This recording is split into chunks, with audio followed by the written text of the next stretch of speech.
Invité de France Bleu mercredi 22 septembre dernier, l'avocat des enfants de Delphine et Cédric Jubilard s'est exprimé sur l'état d'esprit des deux petits ainsi que leur situation actuelle pour le moins compliquée. Est dans la nuit du 15 au 16 décembre 2020 que l'infirmière tarnaise Delphine Jubilard a disparu. Son mari Cédric Jubilard a ensuite été mis en examen pour homicide volontaire par conjoint en juin dernier avant d'être incarcéré à la prison de Cesse. Les deux enfants, Louis et Elia, sont donc toujours pris en charge par la sœur de Delphine Jubilard, leur tante maternelle. Et comme l'a précisé Laure Boguet lors de son intervention sur France Bleu, il est difficile de savoir comment il se porte. Vous me demandez de parler d'enfants dont le monde s'est effondré en décembre 2020.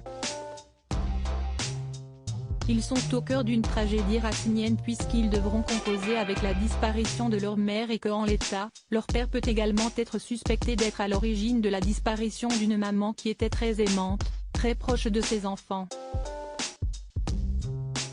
Si l'avocat assure qu'ils sont entourés d'amour et de précaution chez leur tante, un administrateur ad hoc, une personne désignée pour représenter un mineur dans le cadre d'une procédure déterminée lorsque ses tuteurs légaux sont dans l'impossibilité de le faire, a quand même été désigné spécifiquement pour nous assurer qu'il puisse être pris en compte comme il se doit dans la procédure judiciaire.